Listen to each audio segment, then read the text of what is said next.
Chaque année, on rapporte une centaine de meurtres au Québec. Certains sont commis par des gens au-dessus de tout soupçon. Leurs proches n'ont rien vu venir et ils n'arrivent pas à y croire.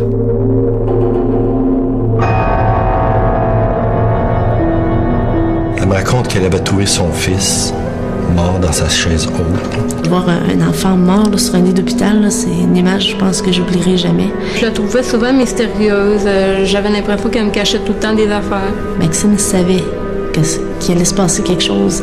Parce que cet enfant-là, il pleurait quand sa mère s'en allait. Puis j'ai demandé à Chantal, j'ai dit, pourquoi Maxime, il pleure comme ça?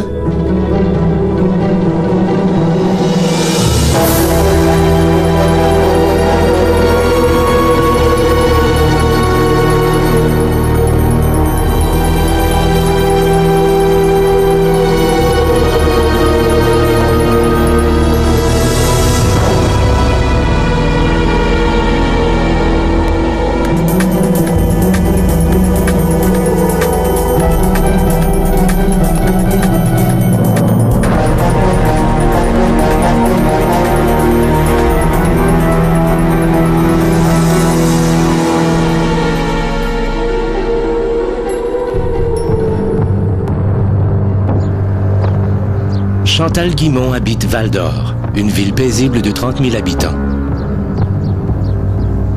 Comme plusieurs citoyens de la ville, son père, Donald Guimont, travaille de nuit dans les mines, tandis que sa mère, Francine, veille à son éducation et aux tâches domestiques.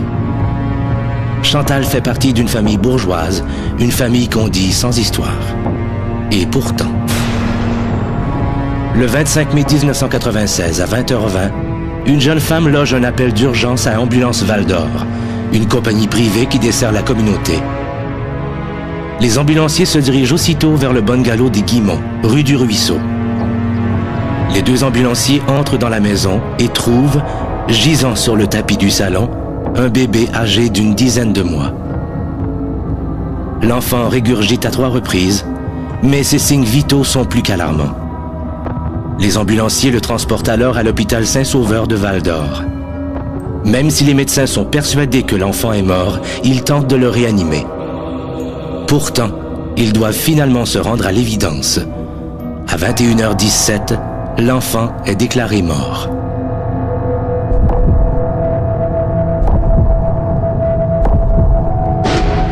La victime est Maxime Guimont, âgé de 10 mois. La meurtrière, sa mère, Chantal Guimont. Comment une mère peut-elle enlever la vie à celui à qui elle vient de la donner?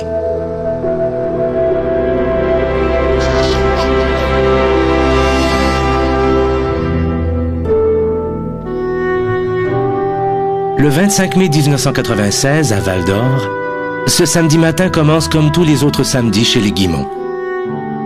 Et pourtant, le soir même, le petit Maxime ne sera plus de ce monde. Francine, la mère de Chantal, donne le déjeuner à Maxime, qui semble aussi enjoué qu'à l'ordinaire. Chantal prend aussi part aux activités domestiques. Plus tard, vers 16h, Francine annonce à Chantal qu'elle va sortir dans la soirée.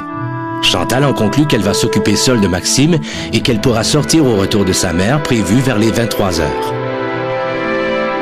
Le soir que c'est arrivé, moi, j'avais appelé Chantal. J'avais demandé pour sortir.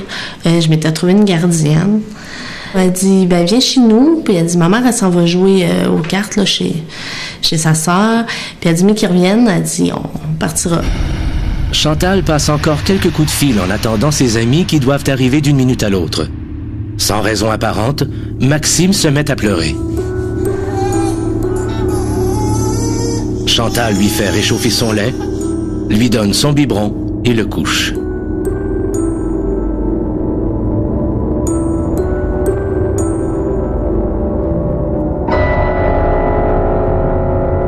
Je me préparais pour aller chez elle. J'étais sur le point de partir quand le téléphone y a sonné. C'était Chantal, en larmes au téléphone, qui me disait que Maxime respirait plus.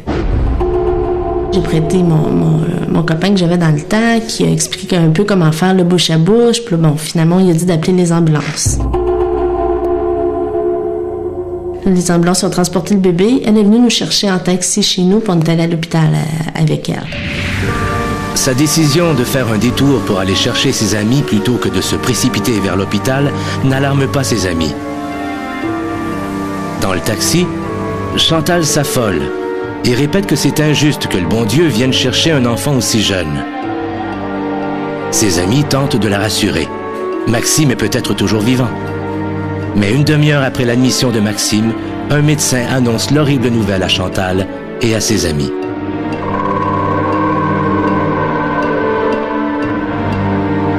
Quand je suis arrivée dans l'hôpital, j'ai aperçu mon lit. Puis là, je voyais que tout le monde pleurait. Chantal était assise à une chaise, puis elle avait la tête penchée, puis il y avait un médecin qui était à ses pieds. Puis j'ai demandé qu'est-ce qui se passait, mais il n'y a pas personne qui m'a répondu. Je l'ai répété 2-3 fois, personne n'a bien me répondre. Fait que j'en ai compris que Maxime n'était plus là. Dans les heures qui suivent, des policiers isolent Chantal et l'interrogent pour qu'elle leur raconte ce qui s'est produit au cours de la soirée. À l'hôpital, j'ai rencontré la mère, Chantal Guimont, qui était déjà dans une salle isolée. Elle était toute seule. On m'avait annoncé que le médecin avait prononcé le décès du bébé. J'étais toute seule avec Maxime. J'ai placé le panier sur mon lit. Je lui ai mis sa serviette sur lui. Il dort toujours avec cette serviette. Il la place comme il veut. Je l'ai laissé seul et je suis allée regarder la télévision dans le salon. Vers 20h25 ou 20h30, je suis allée pour le placer dans sa couchette. La bouteille de lait était sur le lit. Sa serviette couvrait sa bouche. Elle était dans un tapon au niveau du cou. Il avait les yeux à moitié fermés. Il avait les lèvres bleues presque mauves. Lors de la première rencontre avec Chantal à l'hôpital, je soupçonnais qu'il y avait quelque chose de suspect. Mais j'avais aucun élément pour la confronter. À un moment donné, Chantal, elle m'appelle, puis là, elle essaie de m'expliquer un peu qu'est-ce qui s'est passé, mais elle parle pas trop, puis elle pleure pas, puis elle est comme bizarre. Elle est capable de me parler quand même au téléphone, là, tu sais, là, je me dis, je pensais pas qu'elle m'appellerait, là. Chantal démontrait pas beaucoup d'émotion. Elle pleurait un peu. Lorsque je lui demandais de me raconter ce qui s'était passé, elle était incapable de me regarder. Je croyais que c'était à cause de la peine qu'elle avait, mais aujourd'hui, peu de temps après, j'ai réalisé que c'est parce qu'elle ne me disait pas la vérité. Après avoir pris la déclaration de Chantal, la même équipe de policiers se rend au domicile des Guimont pour examiner les lieux. La nuit même, avec l'assistance d'un technicien en scène de crime de la Sûreté du Québec, on a procédé à l'analyse de la scène. On a retrouvé la serviette du bébé et la suce dans les poubelles. Et c'était le seul élément qui me faisait soupçonner qu'il y avait quelque chose là, d'anormal là, qui s'était passé. Le 25 mai à minuit, les policiers relâchent Chantal, qui retrouve alors sa mère et ses amis en pleurs. Chantal ne modifie pas ses plans et décide d'accompagner ses amis au Vegas, tel qu'elle l'avait prévu quelques heures avant le décès de son fils. Là, elle me rappelle, puis elle me dit qu'elle voulait que j'aille chercher avec sa copine qui était là, Isabelle, puis elle voulait aller au Vegas. Elle voulait sortir, elle voulait changer les idées, elle voulait entendre de la musique, puis moi je comprenais pas pourquoi tu veux aller là. Puis elle m'a dit, bah, parce que je vais me changer d'idée, ça va me faire du bien, puis quand je suis allée les chercher, ben c'était bien dur. Moi, j'ai parti à pleurer quand elle est rentrée dans l'auto. Je l'ai pris dans mes bras, puis je pleurais. Ça n'avait pas de bon sens, puis je pleurais quasiment plus qu'elle. Chantal communique avec Patrick, le présumé père de Maxime, et lui demande de venir la rejoindre au Vegas. Puis, elle demande au disc jockey de faire jouer une chanson au titre éloquent, avant de partir du groupe Noir Silence. Elle danse avec Patrick. Pendant que sa mère s'amuse, le petit Maxime, lui, est transporté au laboratoire de sciences judiciaires et de médecine légale à Montréal. Le pathologiste pourrait être le seul à percer son terrible secret. Car Chantal est une jeune fille sans histoire, et dans sa ville natale, personne n'aurait pu prévoir qu'elle allait commettre l'irréparable, même ceux qui l'ont vue grandir. Chantal Guimont est née à Val-d'Or le 18 avril 1978. Fille unique de Donald et Francine Guimont, elle connaît une enfance heureuse. C'est une fillette joviale qui va facilement vers tout le monde. Très attachante, les gens qui l'entourent lui donnent tout ce qu'elle veut, on fait volontiers ses 1000 caprices. Chantal a eu une relation assez particulière avec sa mère, assez près de sa mère. Le père semble lui plutôt absent de la famille. C'est un homme qui travaille beaucoup, mais c'est surtout sa mère qui s'occupe d'élever sa fille. Sa mère, ça faisait quand même 5 ans qu'elle essayait de mettre au monde un enfant avant d'avoir Chantal. Donc, elle a été investie, idéalisée énormément. Moi, je trouvais qu'elle réussissait pas mal à avoir souvent ce qu'elle voulait en comparant avec ma vie à moi, là, parce que moi, il fallait peut-être que je travaillais un petit peu plus dur pour l'avoir. Je trouvais qu'elle avait souvent de l'argent de ses parents. Là. C'est une enfant qui a eu de la difficulté, je croirais, à intérioriser une limite. Comme elle était habituée de tout avoir et de faire beaucoup de choses sans avoir trop de limites à ce niveau-là. J'ai toujours trouvé ça, moi, de n'importe qui soit un enfant unique. On dirait qu'ils sont plus gâtés ou bien ils ont plus l'attention de leurs parents, c'est officiel. T'sais, c'est comme moi, j'avais 2 frères. C'est pas moi qui avais la plus grande attention nécessairement de mes parents. Il fallait que mes parents égalisent ça. Mais je veux dire, quand t'en as un, j'en ai eu un pendant 7 ans, là, puis je l'ai gâté pas mal. Puis c'est comme, on dirait qu'on peut pas faire autrement parce qu'on les aime, nos enfants.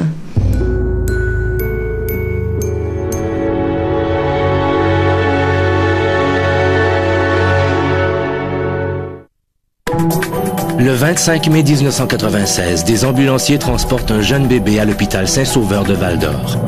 Une demi-heure après son admission, l'enfant est déclaré mort. Sa propre mère, Chantal, l'a tué. À l'adolescence, Chantal partage son temps entre ses études à la polyvalente Le Carrefour et un emploi à temps partiel. Mais comme la plupart des filles de son âge, Chantal préfère la compagnie de sa bande d'amis à celle de ses manuels scolaires ou à son travail. Bon, c'est sûr que quand on est dans l'adolescence, les garçons, ça nous intéresse. Donc, tu sais, bon, c'est sûr qu'il y a ça, les garçons. On allait voir des games des foreurs à l'Arena. Moi, j'ai grandi à l'Arena, donc le hockey, j'ai toujours aimé ça. T'es différente de tout le monde. Il n'y avait rien qu'elle faisait comme les autres. Elle aimait tout le temps t'embarquer dans ses affaires. Puis, on dirait qu'on se sentait tout le temps plus haute, comme avec elle. Là. C'est une personne qui jugeait pas vraiment les gens. Tu sais, souvent, je sais pas moi, en tout cas, quand on se chicanait, c'était tout de suite après, c'était bon, ok, là, c'est correct, là, puis on repartait sur d'autres choses. Ça, c'est quelque chose que j'ai beaucoup aimé d'elle. Les parents de Chantal la gâtent, mais la jeune fille éprouve un malaise qui semble grandir avec l'âge. La mère de Chantal a essayé d'en avoir un autre enfant après Chantal. Et elle n'a pas été capable. Je pense qu'elle-même l'a dit qu'elle voulait avoir un garçon après Chantal. Et maintenant, là, elle a un petit-fils qu'elle investit beaucoup, qu'elle idéalise beaucoup.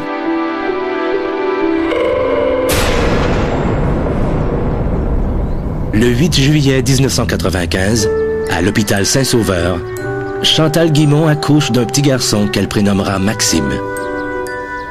Chantal a 17 ans, mais malgré son tout jeune âge, elle n'a qu'un rêve, avoir un enfant. Et ce jour-là, quand l'infirmière de l'unité d'obstétrique lui met son tout petit bébé dans les bras, Chantal est émue aux larmes. La mère de Chantal, qui assiste à l'accouchement, est elle aussi bouleversée par la naissance de son premier petit-fils. Chantal est célibataire au moment de la naissance de Maxime, mais elle est entourée d'une bande d'amis et ne semble pas le moins du monde troublée par le fait que le père de son enfant ne soit pas auprès d'elle. Maxime, c'était un beau bébé, j'ai toujours aimé les enfants, fait comme pour moi, vu que Chantal, c'était comme ma meilleure amie, quasiment ma sœur, cet enfant-là, c'était un peu comme le mien. Je l'aimais beaucoup, tu sais, puis c'est par après, moi, je tombais enceinte, mais c'est ça, ce garçon-là, c'était comme, il était beau, il était fin, je le berçais, je chantais des berceuses, je l'aimais beaucoup, finalement. Au moment de l'accouchement, Chantal vit toujours chez ses parents et elle sait qu'elle peut compter sur sa mère pour l'aider à élever son enfant. Une semaine après son accouchement, Chantal manifeste son envie de retourner travailler. La mère et la fille occupent alors un emploi dans une épicerie et reprennent donc toutes les deux leur travail. Ben, je dirais que par après, bon, Chantal, vu qu'elle était comme pas encore majeure, elle avait sa vie à vivre, elle voulait vivre sa vie. C'était sa mère qui s'occupait beaucoup plus du bébé. N'oubliez pas qu'on parle d'une jeune adolescente. Une jeune adolescente qui, normalement, a bien d'autres chats à fouetter que d'avoir des bébés. C'est-à-dire que le développement normal et les tâches de l'adolescence normale, c'est pas de penser dès l'âge de 15 ans ou 14 ans à avoir un bébé et de vouloir devenir enceinte. Vous imaginez bien qu'à cet âge-là, on veut plutôt explorer le monde, solidifier notre identité, aller voir si quel sexe nous intéresse, aller voir si on a la confiance d'aller vers l'autre sexe, comment que ça va marcher, comment fonctionne le monde en dehors de notre famille. Chantal conserve la vie normale d'une fille de son âge malgré ses nouvelles responsabilités. Elle travaille, elle fréquente toujours le même cercle d'amis et elle sort souvent boire une bière dans les bars qu'elle fréquentait avant la naissance de Maxime. Un enfant, c'est la plus belle chose au monde, mais ça demande énormément de responsabilités. Et ça, je crois que Chantal n'est pas capable d'envisager. Et ça, elle n'est pas différente des autres adolescents à ce niveau-là qui ont de la difficulté à anticiper ce qui vient avec le désir. Donc, la charge qui vient avec, quand l'enfant est malade, quand l'enfant a besoin de certaines choses, ça, elle se dit, c'est ma mère qui va m'aider à m'en occuper. Je pense que Chantal, la maternité, c'était pas... elle avait un enfant, elle était contente, mais c'était peut-être pas quelque chose qu'elle avait nécessairement en elle. Je sais pas si ça se dit ou si les personnes peuvent en avoir, mais une chose qui est sûre, je pense qu'elle l'aimait, par exemple, son garçon.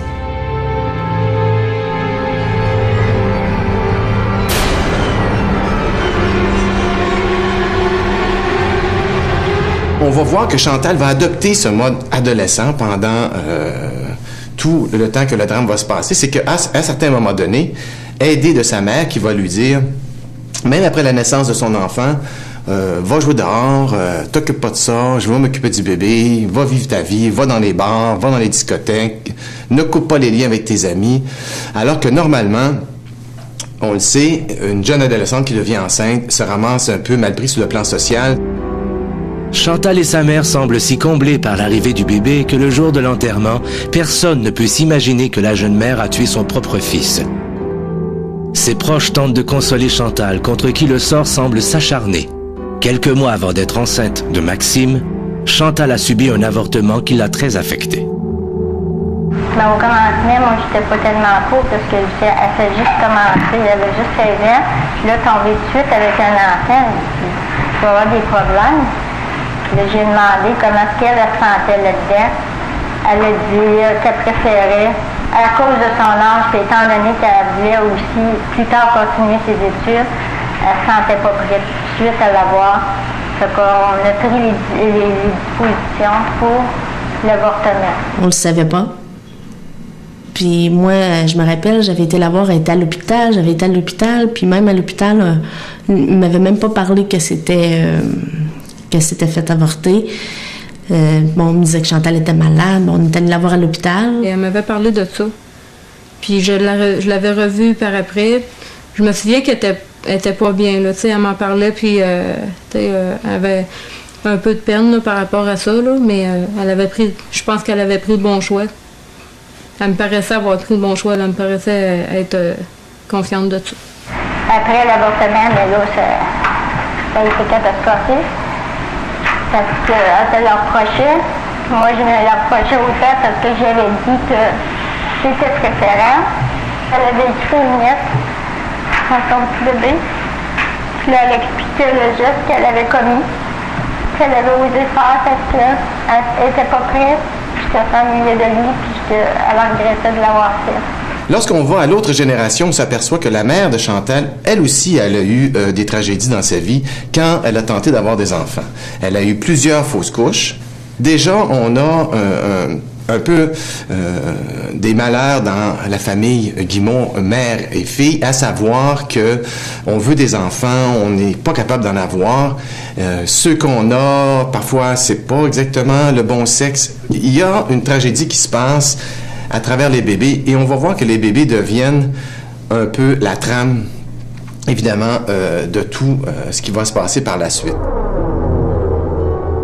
Tout de suite après l'avortement, Chantal, qui regrette son geste, rêve de devenir enceinte le plus rapidement possible.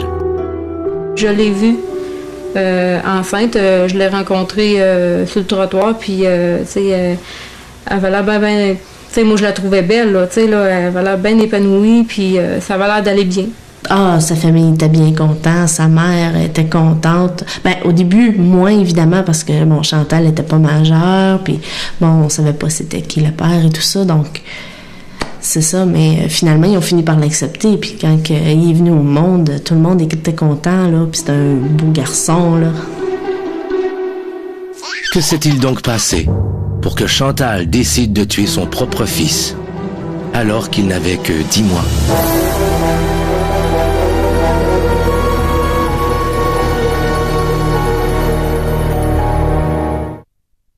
Chantal Guimond a 18 ans. Elle vient de réaliser son grand rêve, avoir un bébé à elle. Mais la naissance de son fils Maxime ne la comble pas autant qu'elle l'aurait souhaité. Moi, je pense que Chantal avait déjà un vide qui venait, qu'elle a comme identifié comme un vide d'amour, si on veut dire, comme une carence de sa mère ou de ses parents. Mais il y a sûrement un vide en elle qu'elle veut absolument combler. Un vide qui l'interpelle, qui la harcèle tout le temps, un vide qui lui dit toujours « remplis-moi, remplis-moi », et l'enfant, soudainement, peut devenir cette espèce de potion magique, médicinale, qui l'apaise tellement qu'elle trouve ça merveilleux d'avoir un enfant, mais on s'aperçoit que l'effet est identique pour Francine. Quand Chantal est enceinte, quand Chantal accouche, Francine est aussi épanouie, elle est tout à fait heureuse, on dirait qu'on vient de la soulager d'une grande souffrance. Et là, on commence à dire, bon, voyons, c'est le bébé de qui l'a vraiment désiré? Elle va rentrer dans une espèce d'ambivalence, parce qu'elle sait qu'elle est la mère de l'enfant, mais en même temps, elle partage ce rôle avec sa propre mère qui elle-même voulait un garçon. Donc, qui est bien d'accord pour l'aider à élever son enfant. Mais ce partage-là la rend ambivalente par rapport à son rôle, parce qu'elle ne l'occupe pas entièrement. Et à un moment donné, on le voit bien que la mère s'occupe du bébé à 80% et plus. Alors, on voit que Chantal est un peu mise sur la ligne de côté. Et je pense qu'à un moment donné, elle sent l'espèce de malaise dans ce triangle infernal.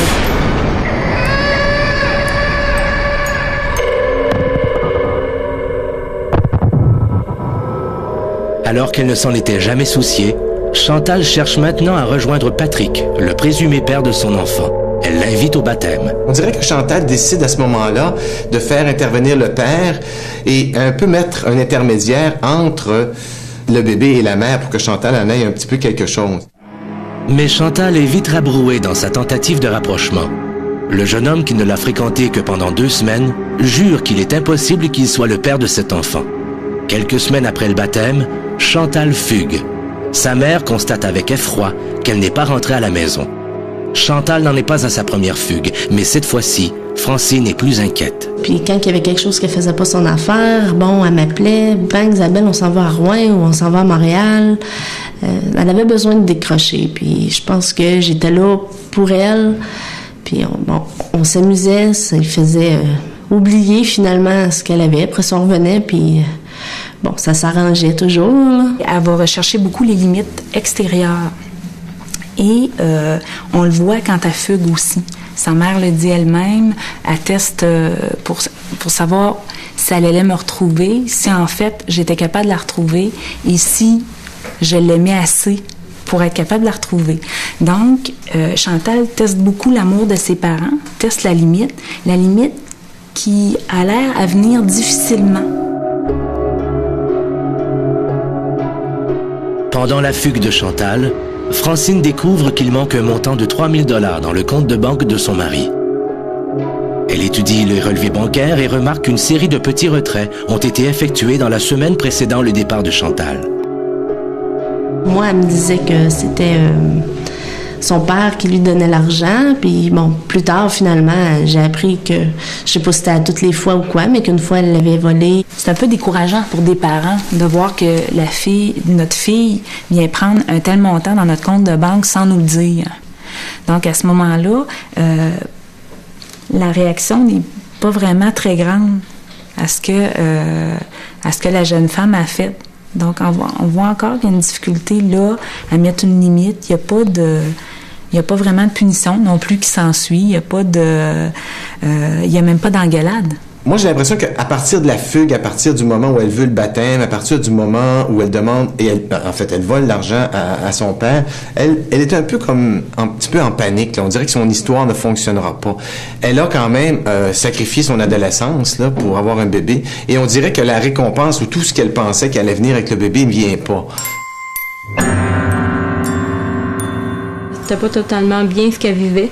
Avec le petit, je savais que c'était tout croche. Ça s'en allait tout croche, là. On dirait qu'elle n'avait pas le contrôle dessus. Puis elle aurait peut-être voulu être une mère entière, là. Puis on dirait qu'elle pouvait pas, qu'il y avait quelque chose ou quelqu'un qui l'empêchait. Chantal rentre finalement à la maison. Peu de temps après son retour, elle tente encore une fois de se sortir de l'impasse où elle se trouve. Elle projette alors d'emménager avec Maxime chez son nouvel amoureux. Mais il y a aussi l'étape un peu finale, c'est-à-dire que on dirait que Chantal, un peu à bout d'arguments, pour convaincre sa mère de changer, décide de se faire un nouveau copain, décide d'aller vivre avec lui, décide même de menacer la mère que ce nouveau copain, non seulement elle va prendre son enfant, mais il va l'adopter. Après une querelle, Chantal écrit une lettre à son copain. Si on reste ensemble, mais dis-toi que notre famille formera un triangle qu'il faudra jamais défaire, à moins qu'il nous arrive quelque chose de grave. Malgré cette bonne intention, Chantal décide finalement de confier Maxime à sa mère. La mère est même prête à adopter le petit garçon. Mais Chantal, sous les conseils d'un ami, décide qu'elle ne l'adoptera pas parce qu'elle a peur de plus pouvoir voir son garçon. Elle a peur que vraiment sa mère le monopolise et lui empêche l'accès à l'enfant. La relation entre Chantal et son nouveau conjoint devient de plus en plus houleuse. En janvier, il demande à Chantal de partir. Sans travail et sans argent, Chantal n'a plus qu'une avenue, rentrer chez ses parents et y retrouver sa mère et Maxime. Là, on dirait que les dés sont vraiment joués. Chantal, se soumet à l'idée que c'est pas brisable, ce lien-là, que jamais elle ne réussira à défaire ce qu'elle a fait avec sa mère. Et quand je dis les dés sont joués, j'ai l'impression que là, la seule façon de s'en sortir, c'est par la destruction. Le 23 mai 1996, 2 jours avant le meurtre de son fils, Chantal se promène avec son amie Stéphanie Proulx. En croisant le cimetière de Val-d'Or, Stéphanie propose d'aller voir la tombe où sa grand-mère est enterrée. En regardant sur une tombe, elle dit que son nom il était là, que sa place était là, puis elle me dit en même temps que son gars aussi il était là. Puis moi j'ai dit ben ton gars en tout cas de toute façon on n'en parlera pas. Puis tout d'un coup elle me répond ben malgré qu'un accident c'est vite arrivé, puis là le cœur t'arrête là, puis je comprenais pas pourquoi qu'elle m'avait dit ça. Chantal savait-elle déjà qu'elle allait mettre fin à la vie de Maxime 2 jours plus tard? Chantal devient un peu, à ce moment-là, une bombe à retardement. Pour briser ce pacte-là, il faut briser le ciment qui le lie ensemble, c'est-à-dire l'enfant. Et je pense qu'à ce moment-là, commence à germer l'idée que c'est la seule façon de se sortir et de briser tout ça.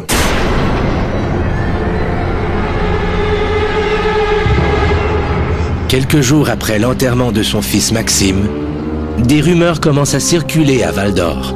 Il y avait une rumeur assez troublante qui circulait aussi autour de Chantal, puis elle était consciente de cette rumeur-là. C'était à l'effet que Maxime aurait été trouvé avec une serviette enfoncée dans la gorge. C'était faux, mais la rumeur circulait pareil. Ça a dû mettre un peu de pression sur Chantal aussi. Le 23 juin 1996, Maxime est mort depuis moins d'1 mois, quand Chantal va fêter la Saint-Jean-Baptiste avec ses amis. C'était la veille de la Saint-Jean-Baptiste. Chantal, elle avait bu, puis à un moment donné, elle vient me voir en pleurant. Fait que moi, je l'agace, parce que son chum, il était avec 2 autres filles avec qui il parlait. Puis là, j'ai dit, bon, Chantal, j'ai dit, pourquoi tu pleures? J'ai dit, c'est la première fois que je te vois jalouse. Elle dit, non, c'est pas ça. Mais elle dit, viens ici, Isabelle, elle dit, faut que je te parle. Donc, elle m'emmène dans un coin. Moi, j'avais même pas commencé à boire, là. Bon, la veille de la Saint-Jean-Baptiste, tout le monde boit, puis il y a du fun. Puis là, elle m'emmène dans un coin, puis là, elle me dit, Isabelle, elle dit, j'ai fait quelque chose. J'ai dit, c'est quoi t'as fait?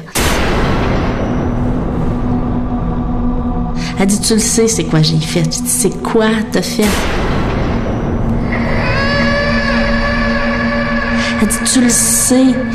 J'ai dit, c'est toi, là, tu sais, que tu... Maxime a dit, oui, c'est moi.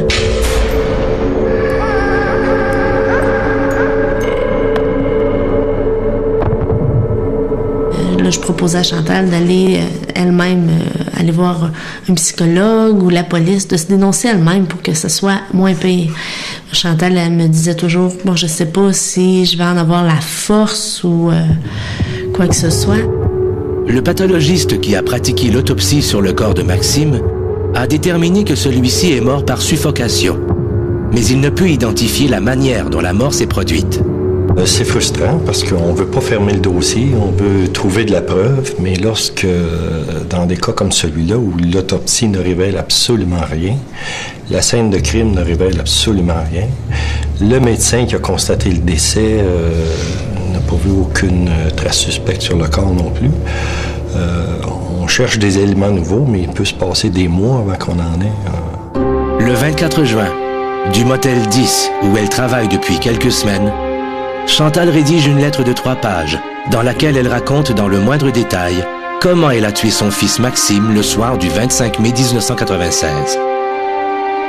Tourmentée, Chantal Guimond ne peut s'empêcher de donner cette lettre à sa meilleure amie, Isabelle Fortin. C'est Isabelle qui me l'a dit. Je pense que c'est Isabelle qui m'a appelé puis elle m'avait dit qu'il avait écrit une lettre puis ça n'avait pas de bon sens. Elle me disait qu'est-ce qu'elle avait écrit dans la lettre, là, puis c'était pas drôle. Elle a écrit en détail les actes qu'elle avait faits pour tuer Maxime. C'était vraiment, là, à la minute près, là. Le 25 mai 1996, rien ne laissait présager le drame horrible qui allait se produire dans la famille Guimond. Ce soir-là, Chantal était seule avec son fils de 10 mois, Maxime, en attendant le retour de sa mère partie jouer aux cartes. Celle-ci devait prendre le relais avec Maxime pour le reste de la nuit. Chantal et ses amis avaient en effet prévu de finir la soirée dans un bar connu de la région. Peu de temps avant 8 heures le soir, le petit Maxime se met à pleurer. Je le prends, je vais le coucher dans son siège, je l'installe et je m'en vais dans le salon. 5 ou 10 minutes après, je vais le voir, lui ôte son biberon car il est terminé. Une idée me passe soudainement par la tête. L'oreiller. Voilà où mes yeux se dirigent.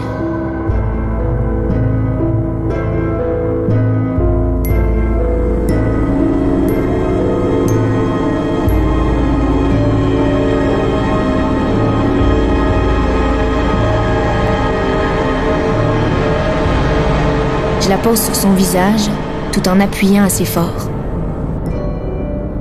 Max se réveille et pleure tout en se débattant et en pinçant, car il tient ma main très fort. Je continue. Maxime commence tranquillement pas vite à s'assoupir. Il devient mou.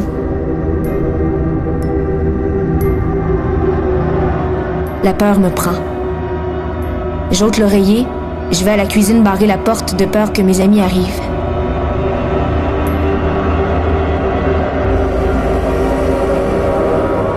Je retourne à la chambre.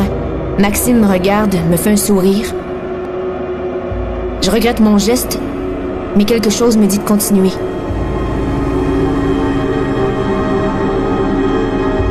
Je reprends l'oreiller et la repose.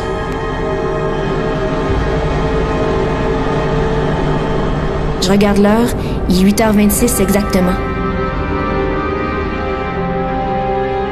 Maxime est vraiment mou.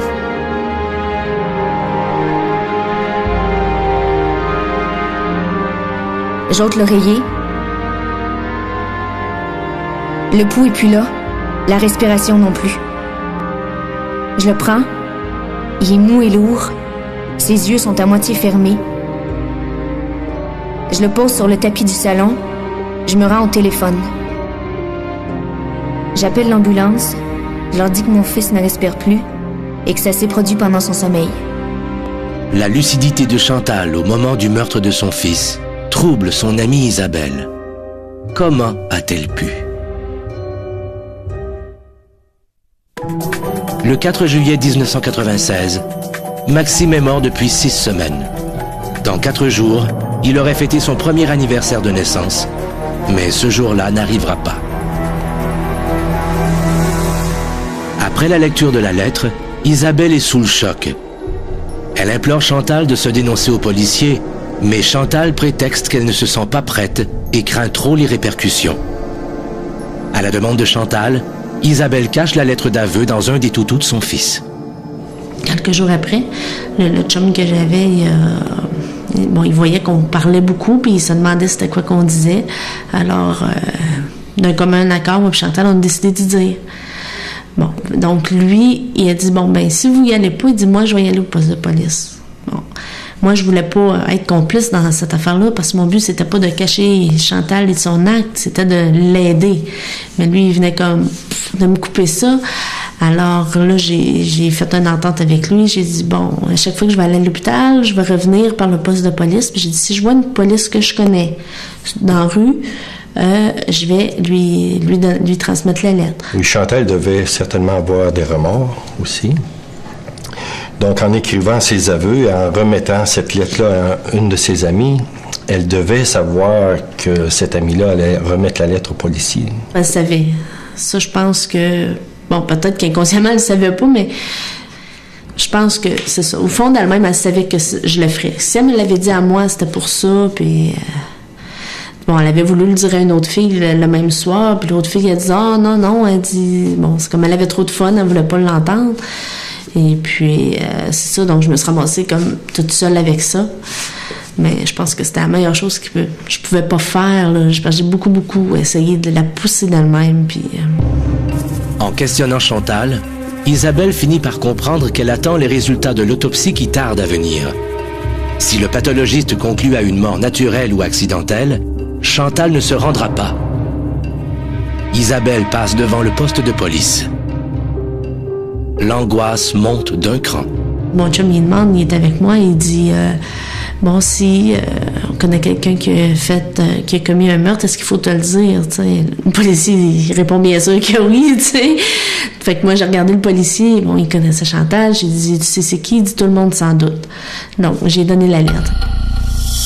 Le matin du 4 juillet, on m'a remis une lettre écrite par Chantal Guimont, qui décrivait la scène exactement comme ça s'était passé. La même journée, les policiers sont arrivés chez nous. Moi, j'étais avec Chantal. On parlait encore de ce qui se passait. Je pense que c'était une période où j'essayais beaucoup de faire parler Chantal, je pense.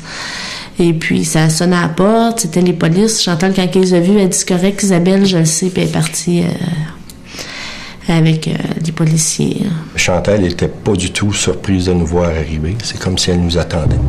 En cette première semaine du mois de juillet, les détectives Chartier et Langlois de la Sûreté municipale de Val-d'Or procèdent à l'arrestation de Chantal Guimont. Lorsqu'on l'a arrêtée, on l'a avisé de ses droits. Tout ça, Chantal était calme, démontrait pas beaucoup d'émotion. Pas surprise du tout de nous voir. Durant l'interrogatoire, elle était aussi assez calme. C'est à la fin de l'interrogatoire, après ses aveux signés, qu'elle s'est mise à pleurer. Elle pleurait de soulagement. Elle semblait soulagée d'avoir vraiment, de s'être dénoncée elle-même. Avant de comparaître devant le juge, Chantal est incarcérée au centre de détention d'Amos. Elle y écrit des lettres à tous ses amis pour tenter de leur expliquer son geste. Salut. Je m'excuse. Je sais que tu l'aimais, mais il faut croire qu'il fallait que je paye pour toutes les conneries que j'ai faites au cours de mon adolescence. C'est sûr que Chantal, en tuant son enfant, ne conscientise pas toute la colère qu'elle avait envers son garçon, parce qu'elle l'a quand même tué. Elle a de la difficulté aussi à la conscientiser, peut-être parce que c'est pas elle qui a toute la responsabilité de cet enfant-là. Et aussi parce qu'elle voit son enfant plus comme un prolongement d'elle-même. Donc, quand tu as son enfant, c'est une partie d'elle-même qu'elle tue. La moins bonne partie, finalement. 10 juillet 1996. Maxime aurait eu 1 an. Chantal comparaît devant le juge qui consent à la remettre en liberté dans l'attente du début de l'enquête préliminaire. Le juge impose à Chantal certaines conditions, dont celle de rester chez ses parents et de leur obéir. Il n'y a aucune raison qui justifie un meurtre. Sauf que pour Chantal, la limite n'a jamais été intériorisée. Et quand on veut être bien avec soi-même et être consciente de ce qu'on est, avec ses bons et ses moins bons côtés, il faut intérioriser une limite. Elle était tellement troublée, je la trouvais tellement troublée dans sa tête, des fois que je me disais, elle a dû être prise de colère après lui, ou je ne sais pas trop qu'est-ce qu'elle a eu comme réaction, puis à un moment donné, elle a été trop loin.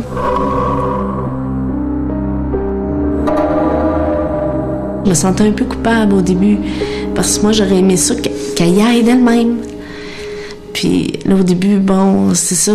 Je regrettais quasiment qu'on l'ait dit à mon chum, finalement, qui m'a poussée.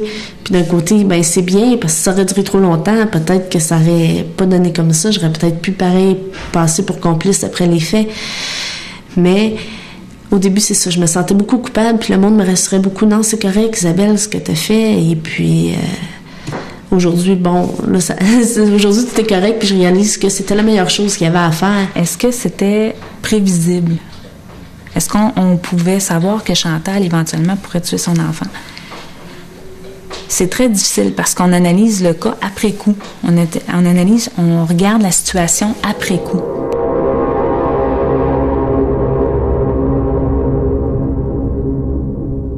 C'est dans ma tête à moi, c'est impossible. Là. Moi, j'ai 2 enfants, puis jamais... depuis que c'est arrivé, moi, mon plus vieux, il a commencé à dormir avec un oreiller à 5 ans.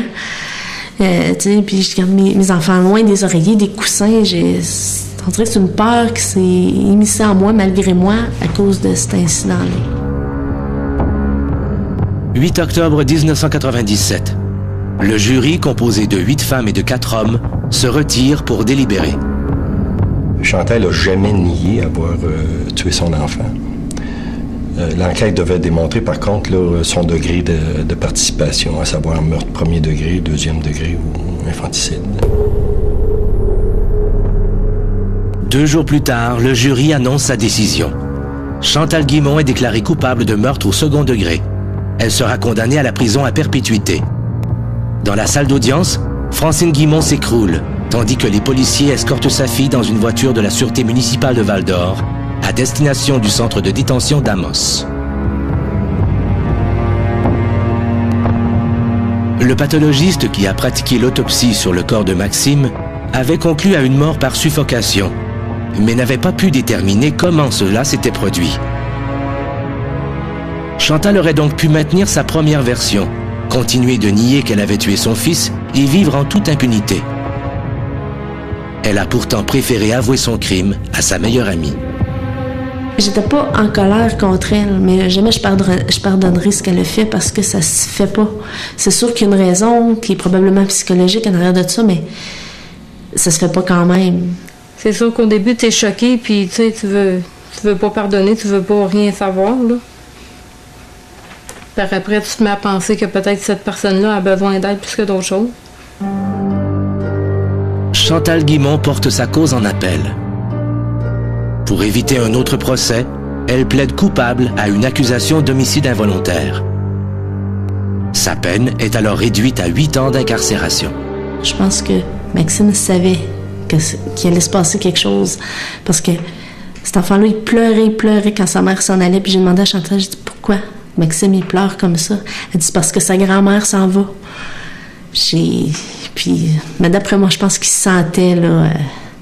des fois, je me dis, j'aurais peut-être pu arriver plus tôt, là.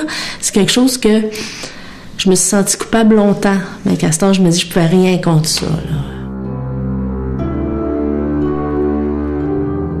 Heureusement, les cas d'infanticide demeurent exceptionnellement rares. Et la grande majorité des jeunes mères célibataires, en proie à des difficultés émotives, ne passeront jamais à l'acte. Si un tel drame se produisait dans votre entourage, sauriez-vous le voir venir?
No.